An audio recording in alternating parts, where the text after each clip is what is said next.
కృపాంజలి కార్యక్రమానికి ప్రేమతో మేము ఆహ్వానిస్తున్నాం. ఈ శీర్షికలో జీవితం అనే పాఠశాలలో మనం నేర్చుకోవాల్సిన అనేక విషయాలు.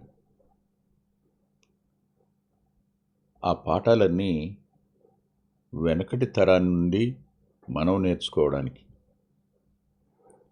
లేఖనంలో రాయబడిన మాటలన్నీ బుద్ధి కలగడానికి, బోధ కలగడం అనంటే మనం ప్రోత్సహించబడడానికి, ఓదార్చబడడానికి, ధైర్యం తెచ్చుకోవడానికి, అడుగు ముందుకు వేయడానికి, స్థిరంగా నిలబడడానికి అని అర్థాలు వస్తాయి. యోసేపు జీవితం ఒక అద్భుతమైన ఒక కావ్యం. అది అంత అద్భుతంగా వ్రాయబడిన జీవితాలు తక్కువగా ఉంటాయి. అలా వ్రాయబడిన ఆయన జీవితంలో ఒంటరివాడైపోయి,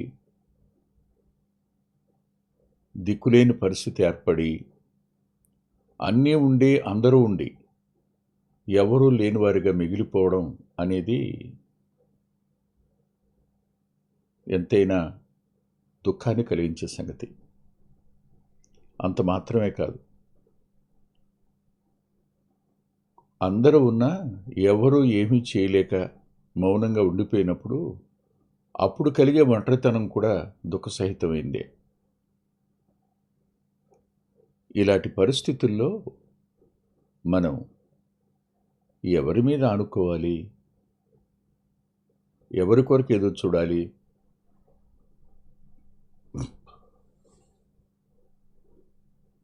పరిష్కారం ఏమిటి?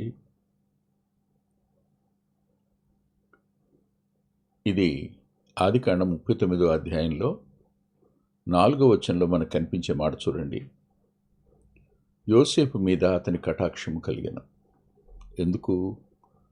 3వ వచనంలో యెహోవా అతనికి తోడైయుండెననియు, అతడు చేసినదంతయు అతని చేతిలో యెహోవా సఫలము చేసిననియు అతని యజమానుడు చూచినప్పుడు యోసేపు మీద అతని కటాక్షము కలిగెను అనే పదం. గనుక అతని యొద్ద పరిచర్య చేయువాడయ్యాడు, మరియు అతడు ఇంటి మీద విచారణకర్తగా నియమించబడ్డాడు. తన కలిగినదంతా అతని చేతికి అప్పగించబడింది. గత వారంలో మనం అతడు పరిచర్య చేయువాడయ్యాడని విచారణకర్త చూశాం. ఒక క్షణం వెనక్కి వెళ్ళి యోసేపు మీద అతని కటాక్షము కలిగెను అనే మాట దగ్గర ఆగుదాం. సహజంగా మీరైనా నేనైనా ఎవరమైనా ఒంటరితనంలో దిక్కులేని పరిస్థితులు ఏర్పడినప్పుడు మన తరపున నిలిచి మాట్లాడేవారు కానీ, మన కొరకు నిలబడేవారు కానీ ఎవరు కనిపించరు. యోసేపులో తప్పుందని ఎవరు చెప్పగలరు? యోసేపులో పొరపాటు ఉందని ఎవరు చూపిస్తారు? యోసేపు ఈ పరిస్థితిలోకి రావడానికి అతని లోపాలు కారణమని చెప్పగలిగిన వేదాంతి ఎవరు లేరు. అది దేవుని ప్రణాళిక అని చెప్పగలరు. దేవుడు ముందు ఉన్న భవిష్యత్ సంకల్పం మేర ఈ పరిస్థితుల గుండా తీసుకుని వెళ్ళాడు అని చెప్తారు. కానీ ఆ పరిస్థితుల గుండా వెళుతున్న వ్యక్తుల యొక్క మానసిక సంఘర్షణ కానీ, ఆవేదన కానీ, వారి బాధ కానీ, దుఃఖం కానీ ఎవరు పట్టించుకుంటారు? ఎవరు ఓదారుస్తారు? ఓదార్చటం ఎవరి వల్ల అవుతుంది? కాదు కదా. ఇలాంటి సందర్భాలు వచ్చినప్పుడు మనకు జ్ఞాపకం రావాల్సింది ఏమిటి అనంటే, పరిష్కరించగలిగిన వారు ఒక్కరే. మన పరిస్థితుల్లో తన హస్తాన్ని చాపగలిగి మన పరిస్థితుల్లోనికి చొరబడి కార్యం చేయగలిగిన వారు ఒక్కరే. ఆయన ప్రభు అయిన దేవుడు. ఆయన తప్ప ఇంకెవ్వరూ ఈ పరిష్కారం చేయగలిగిన వ్యక్తులు మనకు కనిపించరు. ఆలోచించండి. యోసేపు మీద అతనికి కటాక్షము కలిగననే పదం. ఎవరి ఇంట బానిసగా ఉన్నాడో ఆ బానిస మీద యజమానికి కటాక్షం కలగడం ఏమిటి? ఎవరి ఇంట పనివానిగా ఉన్నాడో ఆ యజమానికి ఆ పనివాడి మీద కటాక్షం కలగవలసిన అవసరం ఉంది. ఏ హక్కులు లేని బానిస, ఏ దిక్కు లేని బానిస, చంపివేసినా అడగడానికి ఏ చట్టం కూడా సహకరించినటువంటి ఆనాటి బానిస యొక్క వ్యవస్థలో యోసేపు ఉంటే, అలాంటి వాని మీద ఎవరు కటాక్షం చూపిస్తారు? ఎవరు పట్టించుకుంటారు? ఎవరు చేయగలరు ఈ పని? ఎందుకు ఇదంతా జరిగింది? ఈ మాటలు అధ్యయనం చేయడానికి ముందు చిన్న ప్రార్థన చేసుకుందాం. ప్రేమగల మా ప్రియ తండ్రి, పరిశుద్ధుడు అయిన గొప్ప దేవా, మేము మా ప్రియులు వాళ్ళు వెడుతున్నటువంటి పరిస్థితులు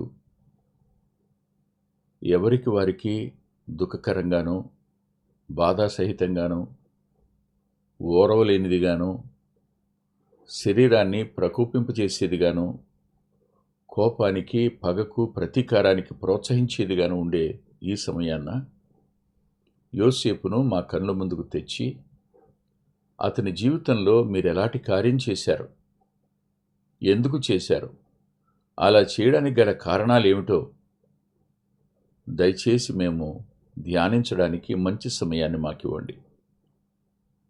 మా ప్రియులందరూ వాక్యం వినడం కోసం కూడి ఉన్నారు. ఎంతోమంది ఈ సమయం కోసం కనిపెట్టుకుని ఉన్నారు.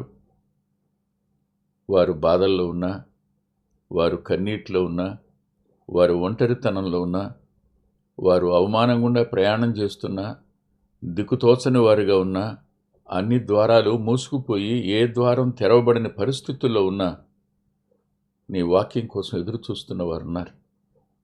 దయచేసి వారిని మీ సన్నిధి చేత తృప్తిపరచండి. నీ దాసుని మీ ఆత్మచేత నింపి ఈ మా సమయాన్ని దీవెనగా మార్చండి. మీ కృపకు వింటున్న మా ప్రియులను, మాట్లాడుతున్న నన్ను, ఈ కార్యక్రమాన్ని నిర్వర్తిస్తున్న ప్రతి వ్యక్తిని అప్పగించుకుంటూ యేసుక్రీస్తు ప్రభు వారి పేరిట ప్రార్థిస్తున్నాం తండ్రి, ఆమేన్.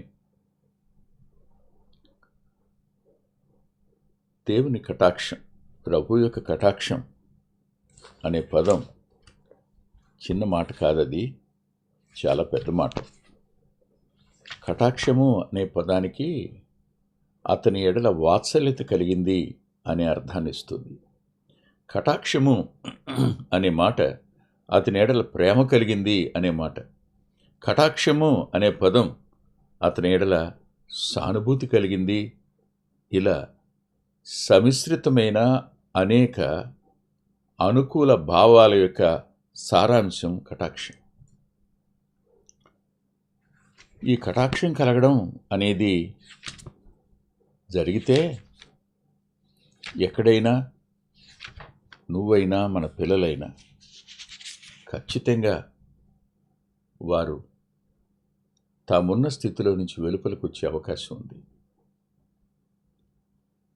నీచంగా చూడబడే స్థాయి నుండి అనేకులు కనులెత్తి చూసే స్థాయికి మన పిల్లల్ని దేవుడు తీసుకొని రాగలడు, మనల్ని తీసుకొని రాగలడు. ఇది లేఖనం మనకిస్తున్న ధైర్యం. ఈ కటాక్షానికి మనం పాత్రులమవడం దేవుని అత్యంత కృప, అది మాత్రమే కారణం. నేను మీకు 1, 2, 3, 4 విషయాలు చెప్తాను. నాతో పాటు బైబిల్ లేఖనం వద్దకు రండి. లూకా సువార్త మొదటి అధ్యాయంలో 47వ వచనం. 47వ వచనంలో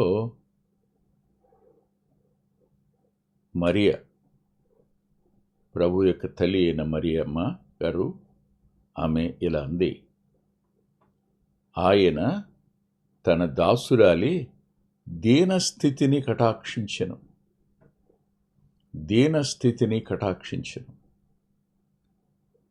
జ్ఞాపకం పెట్టుకోండి, మనం ఉన్న స్థితిని ఎరిగినవాడు ఆయన.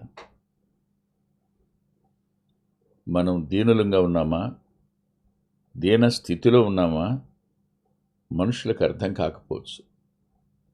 మనుషులు మనల్ని గురించి లేని మాటలు కల్పించుకుని వాటిని ప్రచారం చేయొచ్చు. అనేకులు వాటిని విని వాటికింక 4 కలిపి వాటిని మరింతగా ప్రచారం చేసే అవకాశం ఉంది. కానీ జ్ఞాపకం పెట్టుకోండి, నువ్వేమిటో ఆయనకి తెలుసు, నేనేమిటో కూడా ఆయనకి తెలుసు. మన నిజస్థితిని ఎరిగినవాడు దేవుడొక్కడే. ఇక్కడ ఆమె అంటారు, చూడండి, దాసురాలి దీనస్థితిని చూచి. దాసుడు, దాసురాలు అనే పదం ఏం చూపిస్తుంది? ఆనాటి కాలానికి సంబంధించి. అది పాత నిబంధనైనా కొత్త నిబంధనైనా. దాసులు, యజమానులు అనే 2 తెగలుండేవి. ఆ తెగల్లో దాసునికి ఏ హక్కు ఉండదు, దాసురాలికి ఏ హక్కు ఉండదు. యజమానికే సర్వహక్కులు ఉంటాయి. అతనికి అన్నం పెట్టకపోయినా నాకెందుకు అన్నం పెట్టలేదు అని అడిగే ఆ పరిస్థితి దాసునికి కానీ దాసురాలికి కానీ ఉండదు. పెడితే తినాలి, లేకపోతే లేదు.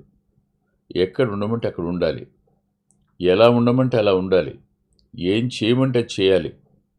నోరు తెరవడానికి కూడా అవకాశం లేని స్థితి అది. ఆమె అంటారు, నీ దాసురాలి దీనస్థితిని చూచి. అవునండి, ఈ దినాన మన దీనస్థితిని దేవుడు చూడడం లేదా? మనం గర్విష్ఠులంగా ఉన్నామా? అయితే సరిచేసుకుందాం. మనం ఏదైనా పగ తీర్చుకుందామని మన వంతు మనం ప్రయత్నం చేస్తున్నామా? అయితే జాగ్రత్త పడదాం.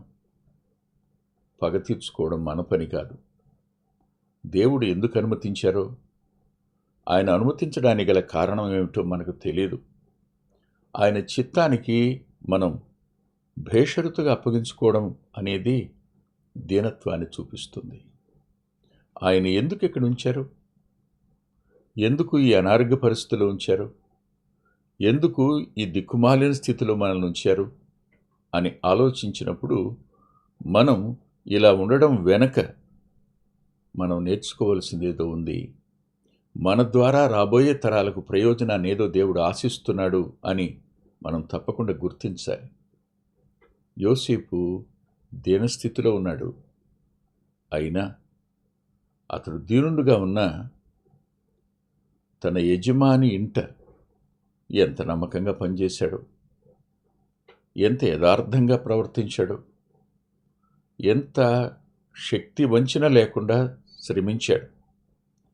అతడు చేస్తున్న పని అంతటి దగ్గర దేవుని యొక్క సహాయం అతనికి లభించింది. అది ఎంత జటిలమైన పని అయినా అది కార్యరూపం దాల్చింది. దాన్ని చూసినటువంటి యజమాని పొతిఫర్ అతని ఎడల కటాక్షం చూపించాడు. అంటే దేవుడు మన మీద కటాక్షం చూపించకపోతే ఏ వ్యక్తి మన మీద కటాక్షం చూపించలేడు. దేవుని కటాక్షం మన మీదకు వస్తే అప్పుడు ప్రజలు మన మీద కటాక్షం చూపిస్తారు, జాలి పడతారు, అభిమానిస్తారు, ప్రేమిస్తారు, సాయపడతారు. ఒకటి, మనం దీనులుగా ఉన్నామో లేదో అనేది పరిశీలన చేసుకోవాలి, నెంబర్ 1. రెండవదిగా నేను మరో మాట కూడా మీకు చూపిస్తాను. దయచేసి మీరు చూడండి. నెహెమ్యా గ్రంథంలో ఒక మాట చాలా చక్కగా వ్రాసి పరిశుద్ధాత్మ దేవుడు మన కొరకు ఉంచారు. నెహెమ్యా గ్రంథం 1వ అధ్యాయం 5వ వచనాన్ని చదువుతున్నాను.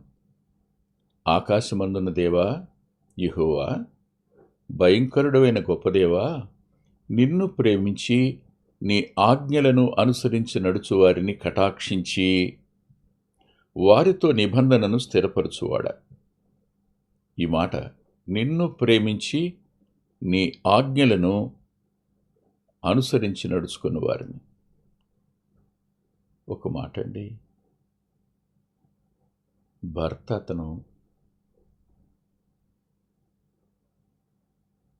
అతనికి లోబడడం, ఆజ్ఞను అనుసరించడం. తల్లిదండ్రులు వారిని సన్మానించడం, ఆజ్ఞలు అనుసరించి నడుచుకోవడం. ఆలోచించేయండి ఒకసారి. దేవుని ఆజ్ఞ భార్యను ప్రేమించాలి, భర్తకు లోబడి ఉండాలి, తల్లిదండ్రుల్ని సన్మానించాలి. ఈ మాటల దగ్గర ఎక్కడ మనం ఆజ్ఞలను మీరామో అక్కడ ఖచ్చితంగా దేవుని కటాక్షం మన నుండి దూరం అవుతుంది. తన తల్లిని తన తండ్రిని విడిచి తన భార్యని హత్తుకో అనంటే మనం పూర్తిగా అమ్మానాన్నలు విడిచిపెట్టేమని కాదు, కానీ భార్యకి ఇవ్వవలసిన స్థానాన్ని ఇవ్వాలని, తల్లిదండ్రులను మనం గౌరవించాలనే పదాలు. అంత మాత్రమే కాదు, దాసులారా మీ యజమానులకు లోబడి ఉండండి అనే మాట, మీ అధికారులకు లోబడి ఉండండి అనే పదం, ఇవన్నీ ఏం చూపిస్తున్నాయి? దైవాజ్ఞలు చూపిస్తున్నాయి. మీరు పొరుగువానిదేది ఆశించవద్దు అనే మాట దైవాజ్ఞను చూపిస్తున్నమాట. వీటిని అనుసరించి నడవడం అనేది అంటే, నేను ఇలా అనుకుంటాను, అతడు ఐగుప్తులో ఉన్న దేవుణ్ణి మర్చిపోయిన వాడు కాడు. అప్పటికి ఏ ఆజ్ఞలున్నాయి మీరే ఆలోచించండి. ఇంకా సినాయి కొండ దగ్గరికి రాలేదు, ఆజ్ఞలు రాలేదు. అయినా సరే ఆజ్ఞలు ఉన్నాయా లేవా? ఖచ్చితంగా ఉన్నాయి. ఎలా ఉన్నాయంటారు మీరు? ఆలోచించండి. అబ్రహాము, ఇస్సాకు, యాకోబు అనేవారు. వీరి జీవితాలు ఓ పడికట్టురాళ్ళు. దేవుని కొరకు వారేం చేశారు? దేవుని మాటకు వారు ఎలా లోబడ్డారు? వారు తమ జీవితాల వద్ద ఎట్టి స్థితిలోనైనా దేవుని మీద ఎలాగూ ఆధారపడ్డారు? ఇవన్నీ భక్తికి సూత్రాలు కదూ. వ్రాయబడిన ఆజ్ఞలు లేకపోయినా మనస్సాక్షి మీద దేవుడు వ్రాసినటువంటి ఇది చెడు, ఇది మంచి అనే వివేచన ఏదైతే ఉందో దానిని అనుసరించి నడవడాన్ని దేవుడు ఇష్టపడతాడు, అటువారిని కటాక్షిస్తాడు. ఇంతకు యోసేపులో కనిపించే మిక్కిలి ఉన్నతమైన లక్షణం ఏమిటంటే దేవుణ్ణి ప్రేమించే తత్వం. దేవుణ్ణి ప్రేమించటం అనంటే, నేను నిన్ను ప్రేమిస్తున్నానయ్యా, నువ్వు లేకపోతే నేను ఉండలేనయ్యా అనే మాటలు కాదు. అవి కాదు. నీ వ్యక్తిగత జీవితం దేవుణ్ణి ప్రేమించేది అయితే నీ పరిశుద్ధతను కాపాడుకోవడం, నీ నోటిని కాపాడుకోవడం, నీవు నమ్మకంగా ఆయన కొరకు జీవించటం, ఇవన్నీ నిన్ను ఆయనకు ఇష్టునిగాను, నువ్వు ఆయన్ని ప్రేమిస్తున్నావు అనడానికి రుజువుగా ఉంటాయి. యోసేపు ప్రేమించినవాడుగా దేవుణ్ణి మనకు స్పష్టంగా కనబడతాడు. అవును, అతని చేతికి అప్పగించారు. సుమారుగా పొతిఫర్ ఇంట యోసేపు ఉన్నది 11 సంవత్సరాల కాలం. 17వ ఏట అతను అమ్మబడ్డాడు. 30వ ఏట ఫరో ఎదుట నిలబడ్డాడు. 2 సంవత్సరాలు చెరసాల్లో ఉన్నాడు. మిగిలిన 11 సంవత్సరాల కాలం పొతిఫర్ ఇంట ఉన్నాడు. ఈ 11 సంవత్సరాల కాలంలో ఎవరైనా యోసేపు మీద పొతిఫరుకు విరోధంగా ఒక్క మాట చెప్పిన పనివాడైనా ఉన్నాడా?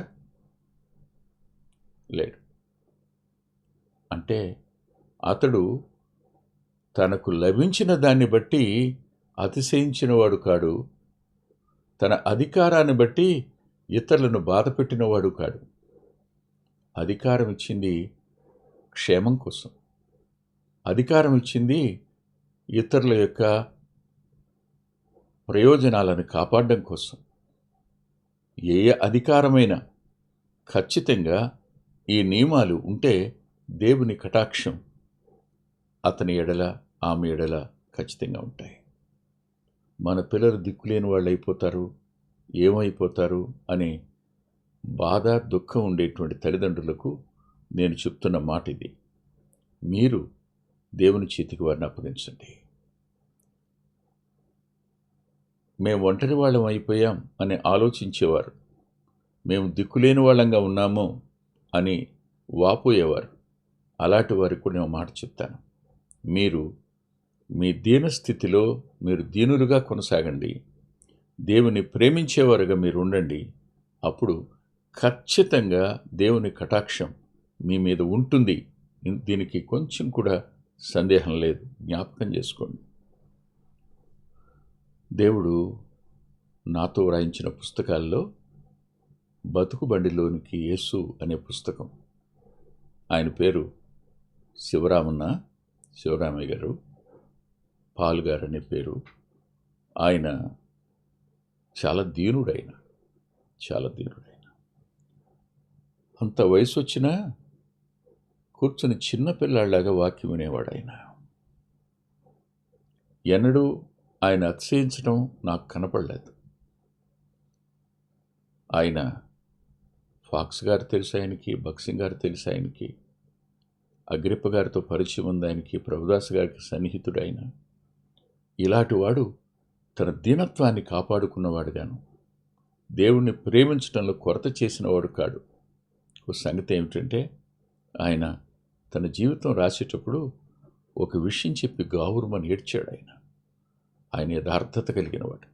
ఆలోచించండి, అలాంటి వారిని దేవుడు విడిచిపెట్టడు. అలాంటి వారి పిల్లల్ని కూడా దేవుడు విడిచిపెట్టడు. వారిని ఖచ్చితంగా ఆయన చేపట్టుకుని ఓ ఉన్నతమైన స్థితిలోనే ఉంచుతాడు. ప్రభువు ఎంత నమ్మదగినవాడు అంటే, మన నిమిత్తమై ప్రాణమై పెట్టినవాడు.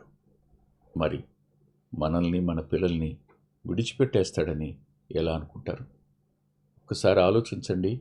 మనల్ని మనంగా, మన పిల్లల్ని ఆయన చేతులకు అప్పగించుకుందాం. తల్ల వంచి ప్రార్థన చేసుకుందాం. ప్రేమగల మా ప్రియ తండ్రి, పరిశుద్ధుడు అయిన గొప్ప దేవ, జ్ఞానాన్ని బట్టి కాదు, మా తెలివితేటలను బట్టి, అంతకంటే కాదు, మాకున్న పలుకుబడి, వ్యక్తులు, వీరెవరిని బట్టి కాదు సమస్య పరిష్కారం. మాకు మీరున్నారు, మా పిల్లలకు కూడా మీరే ఉన్నారు. మేమున్నా లేకపోయినా మా పిల్లల్ని మీరు విడిచిపెట్టరు నాయనా. వారిని దయగల మీ చేతులకు అప్పగించుకుంటున్నాం. మమ్మల్ని మీ చేతులకు అప్పగించుకుంటున్నాం. దీనులంగా జీవించడానికి, నీ నిమిత్తమై పట్టుదల కలిగి మిమ్మల్ని ప్రేమించే విషయంలో మీకు ఇష్టలంగా జీవించడానికి కృపనిమ్మని యేసుక్రీస్తు ప్రభువారి పేరిట ప్రార్థిస్తున్నాం తండ్రి. ఆమేన్. ప్రభు చిత్తమైతే వచ్చే వారం కలుసుకుందాం. దేవుడు మిమ్మల్ని దీవించును గాక.